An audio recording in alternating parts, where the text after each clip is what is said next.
Shalom et bon retour en Israël avec Aline. Aujourd'hui, nous sommes venus à Cana de Galilée pour découvrir le lieu du premier miracle de Jésus lorsqu'il a transformé l'eau en vin lors d'un mariage. Mais n'imaginez pas une mariée en blanc avec une alliance et des cloches qui sonnent en arrière-plan. Aujourd'hui, nous allons découvrir le lieu du miracle, son archéologie et aussi comment étaient réellement les mariages à cette époque. Alors, si vous êtes prêts, commençons.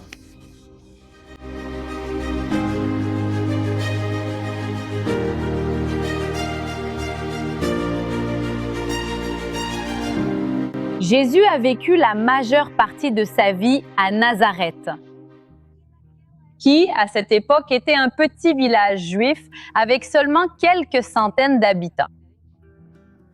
Et il y a vécu jusqu'à environ l'âge de 30 ans. Là, il a vécu ce que nous appelons les années cachées, avant de commencer son ministère, sa vie publique. Et toute la population de Nazareth et des environs connaissait Jésus simplement comme le fils du charpentier Joseph. Mais tout change lorsque Jésus est invité à un mariage ici dans la ville de Cana en Galilée. Nous sommes seulement à 6 kilomètres au nord de Nazareth. Et à cette époque, Cana était une ville bien plus grande et plus importante que Nazareth. Mais c'était le mariage de qui? Qui a invité Jésus? Nous ne pouvons pas en être sûrs, mais la tradition et la théorie la plus acceptée, c'est que ce mariage était celui de Nathanaël Barthélemy, l'un des disciples de Jésus. Et cela a beaucoup de sens si nous lisons la Bible, car il est écrit que Jésus a été invité avec sa famille et avec ses disciples. S'il s'agissait simplement de quelqu'un qui était ami avec Joseph, avec Marie et leur famille, il n'aurait pas invité tous les disciples. Et un autre indice aussi, c'est que Jésus, à ce moment-là, il était seulement au début de son ministère. Il n'avait encore accompli aucun miracle public. Donc, il n'était pas quelqu'un d'aussi célèbre et connu pour être invité à des mariages de personnes qu'il ne connaissait pas ou avec qui il n'était pas très proche. Et la Bible nous dit qu'il était de Cana en Galilée. Et regardez, c'est justement ici à côté. Nous voyons une église, l'église de l'apôtre Nathanaël Barthélemy. L'église est normalement fermée, mais aujourd'hui, nous avons obtenu une autorisation spéciale pour filmer pour vous. Nous avons même réussi à obtenir les clés de l'église. Alors ici, le premier portail est déjà ouvert et nous allons entrer ensemble maintenant. Ça y est, allons-y.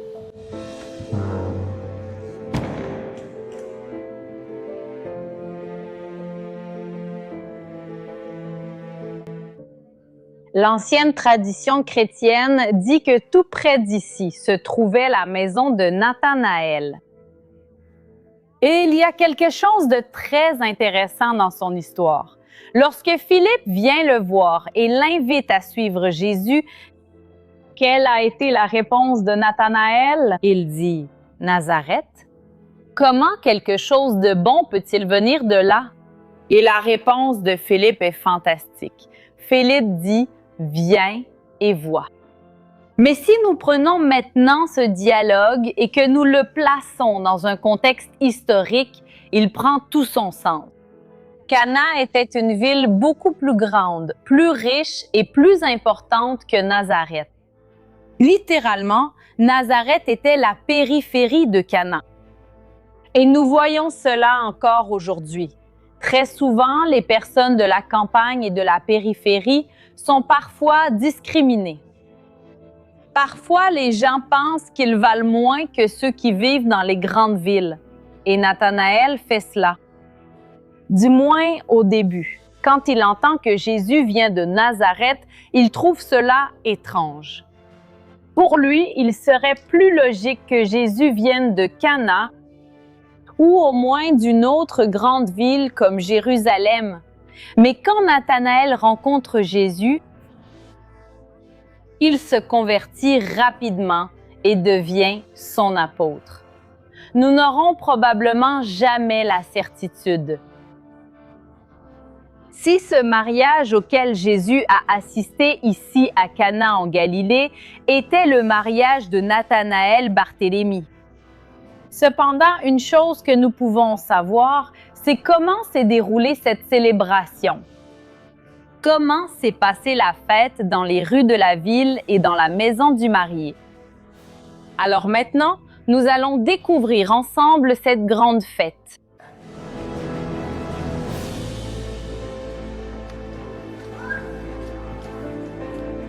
Et si vous pouviez emporter avec vous un morceau de l'histoire biblique du mont du Temple?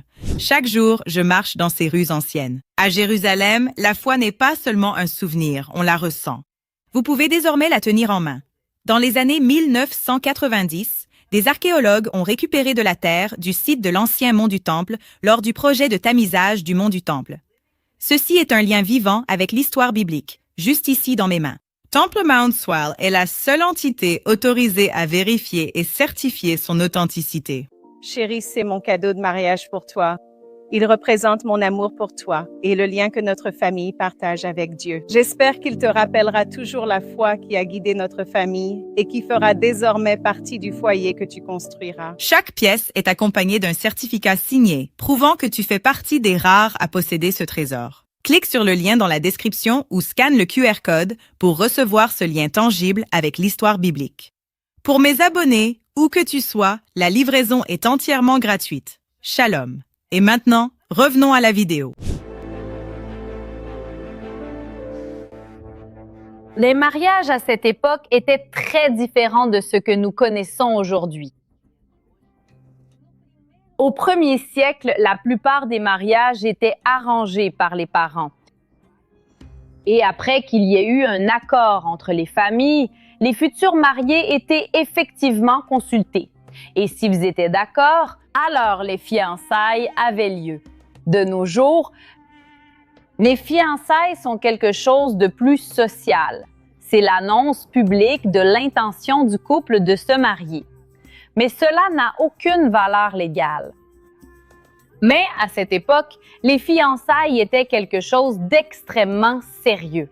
C'était une certitude qu'il y aurait un mariage. Et lors des fiançailles elles-mêmes, la dot était donnée à la famille de la fiancée.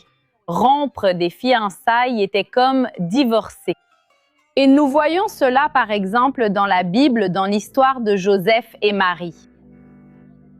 Quand ils étaient fiancés mais pas encore mariés, Joseph découvre que Marie était enceinte. Et sa première pensée alors a été de divorcer d'elle. Mais alors l'ange apparaît, intervient et lui révèle la vérité. La naissance de Jésus-Christ s'est passée ainsi. Marie, sa mère, était fiancée à Joseph. Mais avant qu'ils ne s'unissent, elle se trouva enceinte par le Saint-Esprit. Joseph, avec qui Marie devait se marier, étant un homme juste et ne voulant pas lui faire honte publiquement, décida de la quitter en secret. Pendant qu'il réfléchissait à cela, voici qu'un ange du Seigneur lui apparut en rêve et lui dit : « Joseph, fils de David, n'aie pas peur de prendre Marie pour épouse, car ce qui a été conçu en elle vient de l'Esprit Saint. Elle donnera naissance à un fils et tu lui donneras le nom de Jésus, car il sauvera son peuple de ses péchés. » Lorsque Joseph se réveilla de son sommeil, il fit comme l'ange du Seigneur lui avait ordonné et prit Marie pour épouse. Et, en moyenne, 1 an après les fiançailles, avait lieu le mariage, la grande fête. Ça commençait par une sorte de défilé. La mariée était emmenée à cheval, en calèche. Les gens autour chantaient, dansaient, célébraient, jouaient de la musique, portant des torches. Et comment la mariée était-elle habillée? Il n'y avait pas de tradition d'alliance, mais la mariée portait une sorte de couronne. Et n'imaginez pas non plus une mariée vêtue de blanc, car à cette époque, la tenue de mariage était une robe festive et colorée. Et cette grande célébration arrivait jusqu'à la maison du marié, où la fête et le banquet étaient organisés.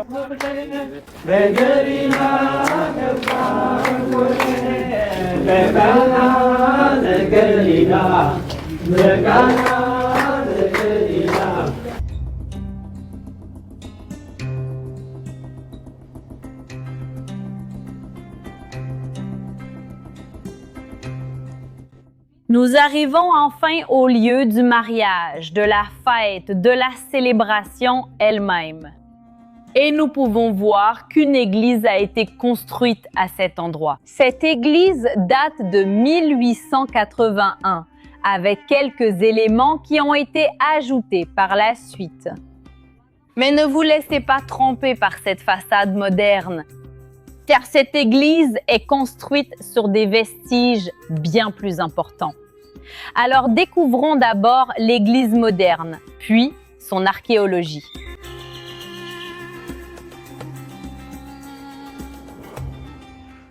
Nous sommes arrivés un jour très calme ici à Cana.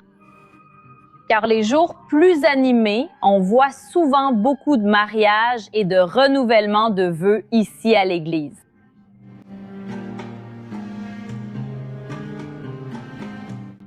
Et remarquez qu'on peut déjà voir l'archéologie apparaître ici sous nos pieds, comme ce petit reste de mosaïque du 4e ou 5e siècle qui porte une inscription en araméen. Mais maintenant, allons plus loin dans l'archéologie biblique de cet endroit. Venez avec moi.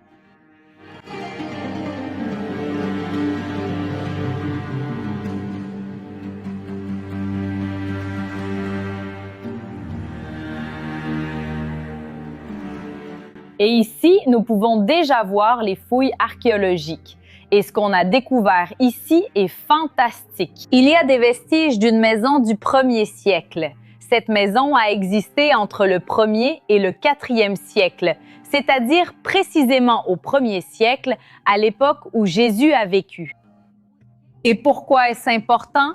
Parce qu'à cette époque, la plupart des mariages étaient célébrés à l'intérieur des maisons, généralement dans la maison du marié lui-même. Et ici, il y a des couches archéologiques. La plus ancienne date de l'époque de Jésus. Au-dessus de cela, une synagogue byzantine a été construite ici. Ensuite, une église byzantine. Cela signifie que cet endroit était un lieu de culte chrétien il y a très longtemps.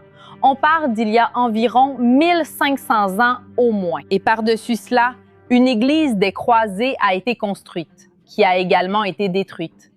Et enfin, nous voyons ici cette église du 19e siècle. Et puisque nous sommes ici dans la maison du marié, c'est ici que la cérémonie de mariage avait lieu, qui consistait d'abord en une bénédiction. C'est-à-dire, le couple était béni, puis un grand banquet était organisé. Et ce banquet pouvait durer des jours, jusqu'à 7 jours même. Et nous nous souvenons de cela, par exemple, dans l'histoire de Samson, qui a vécu plus de 1000 ans avant ce mariage. Lorsque Samson se marie, il y a aussi 7 jours de festins et de célébrations. Et d'ailleurs, nous avons aussi cette tradition, du moins en partie, jusqu'à aujourd'hui. Normalement, le mariage a lieu pendant une journée ou une soirée. Et après cela, pendant les 6 jours suivants, on célèbre les Sheva Brachot, les 7 bénédictions. Donc, avec la nuit du mariage et 6 jours de plus, au total, jusqu'à aujourd'hui, une grande partie des Juifs dans le monde célèbrent 7 jours de festivités, de banquets. avec beaucoup de nourriture et aussi du vin. Et nous parlerons davantage du vin lorsque nous plongerons encore plus profondément dans l'archéologie.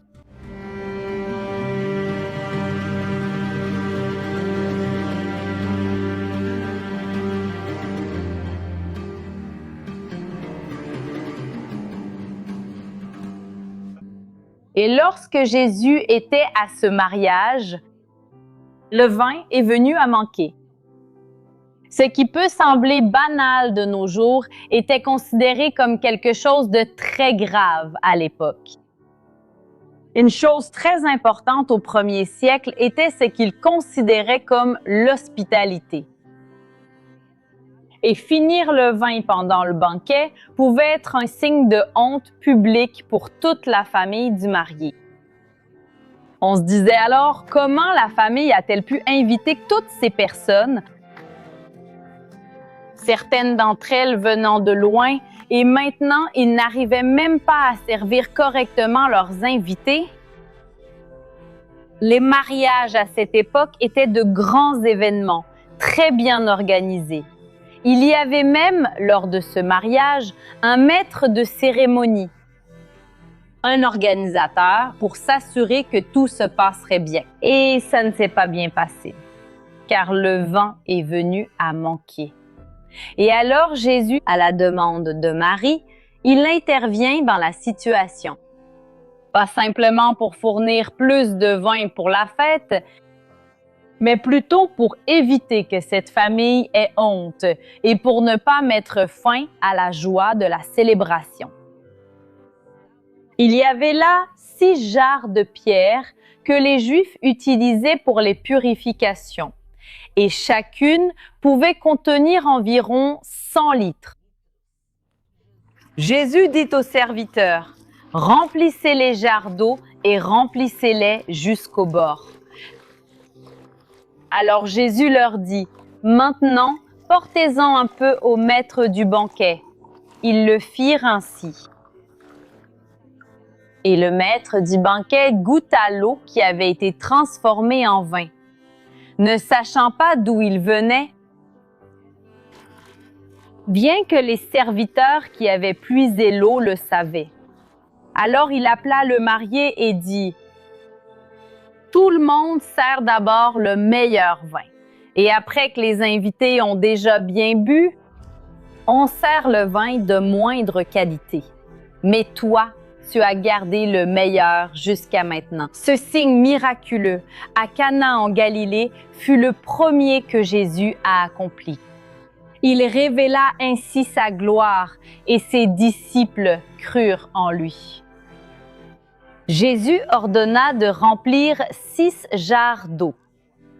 Pas 6 cruches. Oublions cette image de 6 petites cruches. Il ordonne de remplir 6 jarres. Il faut avoir assez de vin pour des centaines de personnes pendant plusieurs jours. Et c'est pourquoi chaque jarre avait une capacité allant jusqu'à 100 litres. Et regardez ce qu'on a trouvé ici lors des fouilles archéologiques. On a justement trouvé une jarre en pierre, ce qui correspond très bien aussi au texte biblique. En effet, le texte biblique dit que l'eau des jarres était normalement utilisée pour la purification des Juifs. Et selon le judaïsme, selon la loi mosaïque, le matériau le plus pur est toujours la pierre. C'est pourquoi les ustensiles de purification à cette époque étaient souvent faits de pierre. Alors, peut-être que c'est l'une des 6 jarres originales qui ont été remplies d'eau. Imaginez les serviteurs transportant ici 600 litres d'eau sans savoir pourquoi. Mais ils ont obéi. Et c'est l'une des parties du miracle que je trouve la plus belle de toutes. Car il y avait probablement des centaines de personnes au mariage, une grande partie de la population de Cana et des villages voisins, comme Nazareth, d'où venait Jésus. Mais parmi toutes les personnes à la fête, même les plus importantes, qui étaient dehors en train de célébrer, qui a vraiment vu le premier miracle? Qui était-ce?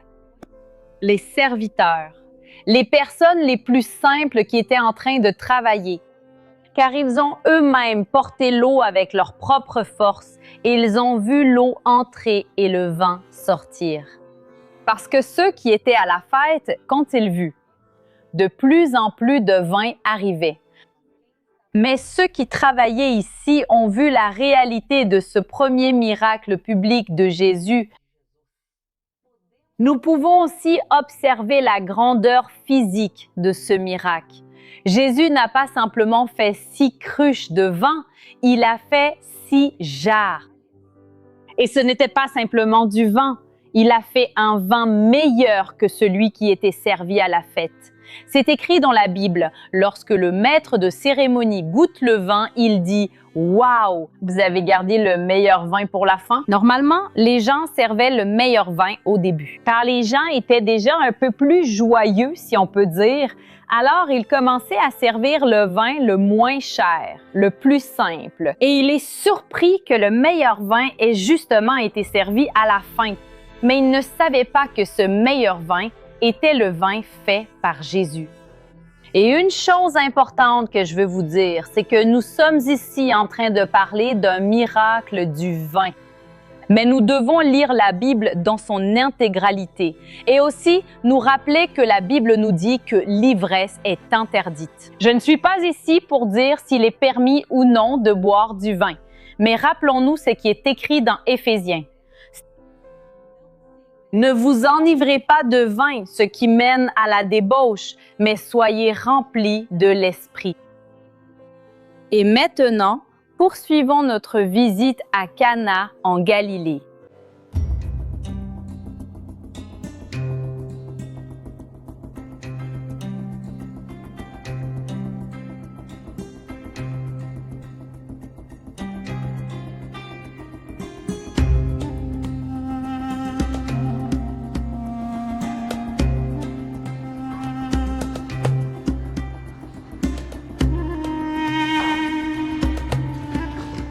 Je vois beaucoup de personnes demander ici dans les commentaires s'il y a des églises protestantes, des églises évangéliques ici en Terre Sainte. Et sachez que oui, il y en a. Et c'est pourquoi je voulais vous montrer cet endroit. C'est une église baptiste ici, au cœur de Cana en Galilée. Et cet endroit, en période sans conflit, cet endroit est plein de monde. Et c'est magnifique de venir ici, les amis, de voir les mariés arriver, les mariages qui sont célébrés, ainsi que les renouvellements de vœux de mariage. Vraiment, c'est aussi un endroit très spécial ici à Cana. Donc, si vous venez dans la ville, vous pouvez aussi découvrir la partie archéologique que j'ai montrée. Mais j'ai aussi parlé avec le pasteur de l'église. Et il m'a demandé de vous dire que les portes de cette église sont ouvertes à toutes les personnes du monde entier qui viennent ici célébrer l'histoire biblique et aussi célébrer l'amour. J'espère que vous avez apprécié notre promenade d'aujourd'hui et on se retrouve la prochaine fois.